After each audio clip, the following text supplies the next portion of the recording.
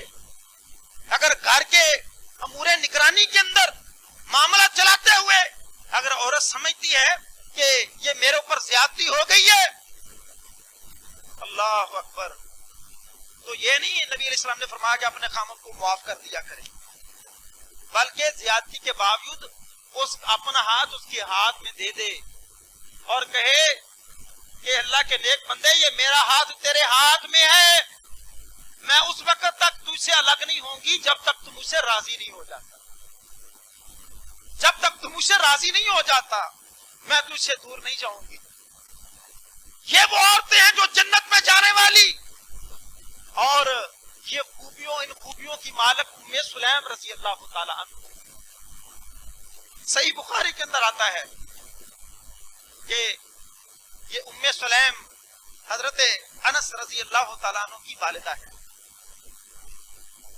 یہ اپنے گھر میں موجود ہیں، صحیح بخاری کی حدیث ہے، اپنے گھر میں موجود ہیں تو ان کا بیٹا بیمار تھا، تو ابو طلحہ ان کے خامند آئے، شام کو آئے تو بیٹے کی خیریت دریافت کی، تو کہنے لگی کہ پہلے سے بہتر ہے، اچھی حالت میں ہے، اور ایک روایت کے اندر آتا ہے میں اللہ سے امید کرتی ہوں وہ اچھی حالت میں ہے۔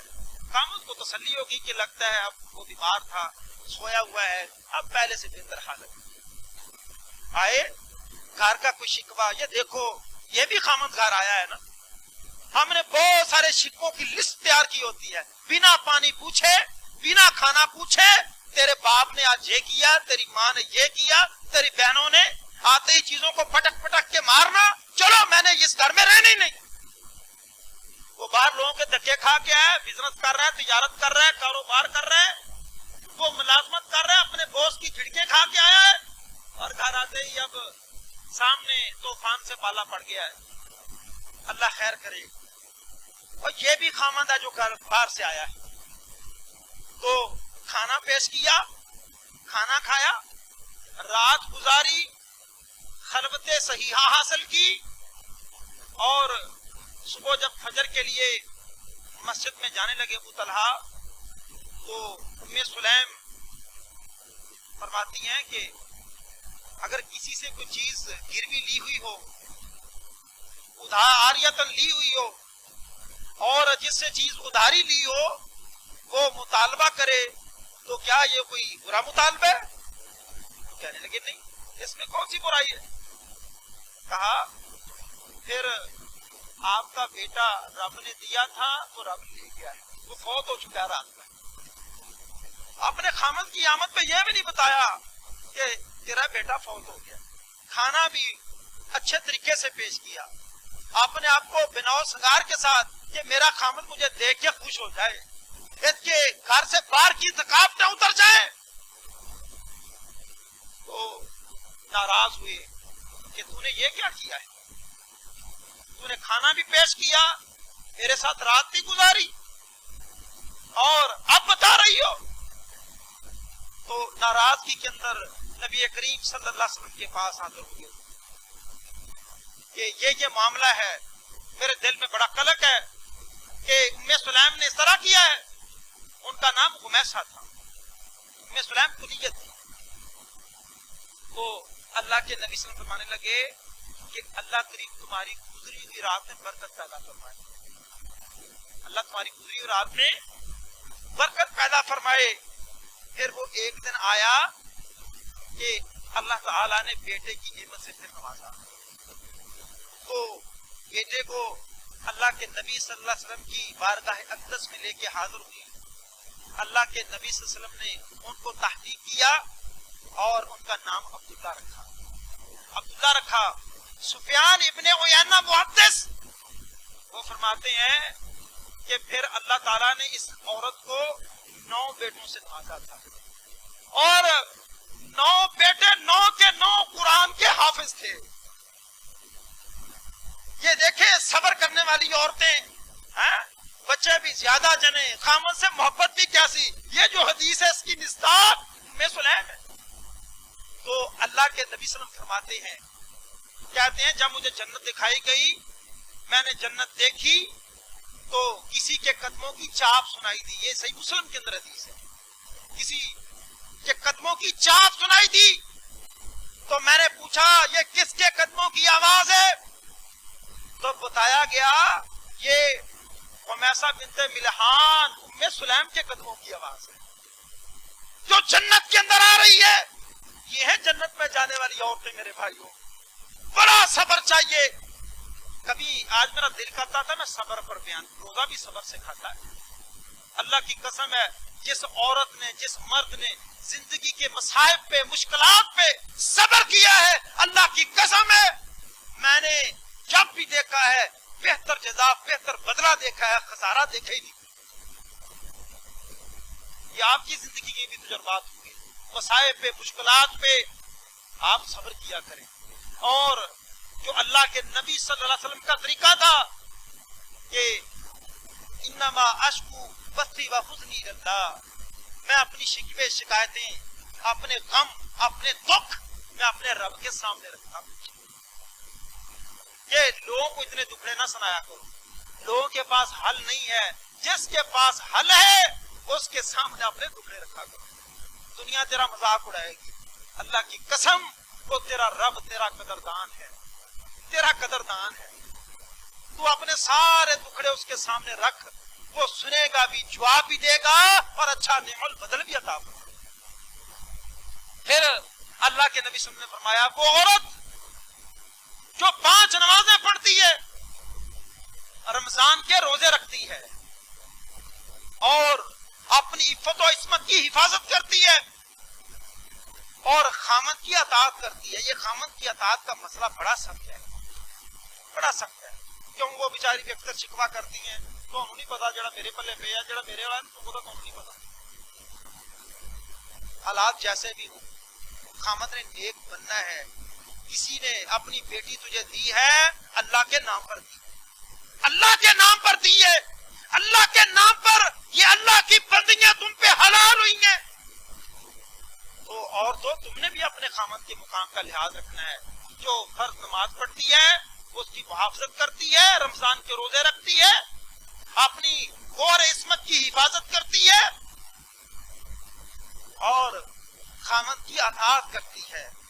اللہ کے نبی صلی اللہ علیہ وسلم کی زبان سے اللہ کے نبی صلی اللہ علیہ وسلم فرماتے ہیں وہ جنت کے 8 دروازوں میں سے جس دروازے سے چاہے وہ اللہ کی جنت میں داخل ہوتا ہے. یہ 4 شرطیں میری بہنوں، میری ماں، یہ بلے باز کے جائے آج کہ نماز نہیں چھوڑنی کسی حالت کے اندر، اللہ کے جب اللہ نے معاف کی، اللہ کے جب اللہ نے معاف کی. پھر روزے نہیں چھوڑنے، کبھی روزے نہیں چھوڑنے، چھوٹ جائیں ان کی قضا دے، ان کی قضا دے. اپنے خامن کی غیر موجودگی کے اندر آپ نے غور عصمت کی، اپنی چادر کی حفاظت کرنی ہے، چادر اور 4 دیواری کی حفاظت کرنی ہے. کوئی ایسا شخص جس کو تمہارا خامن ناپسند کرتا ہے وہ تمہارے دروازے تک نہ آئے، پھر فتنے جنم لیں گے. اور چوتھی بات، خامن کی اطاعت، فرما برداری تم نے کرنی ہے. پھر تم نے جنت میں کیا جانا ہے اور جنت کے 8 دروازے تجھے خود آواز دیں گے، یہ آ جا، مجھ سے داخل ہو جا، مجھ سے داخل. پھر اللہ کے نبی صلی اللہ علیہ وسلم کی حدیث، یہ ایسا شخص جو 2 اس کی بیٹیاں ہوں، اس کی 2 بیٹیاں ہوں، ان کو اپنے اوپر بوجھ نہیں وہ سمجھتا. 2 بیٹیاں ہیں، ان کے جوان ہونے تک ان کو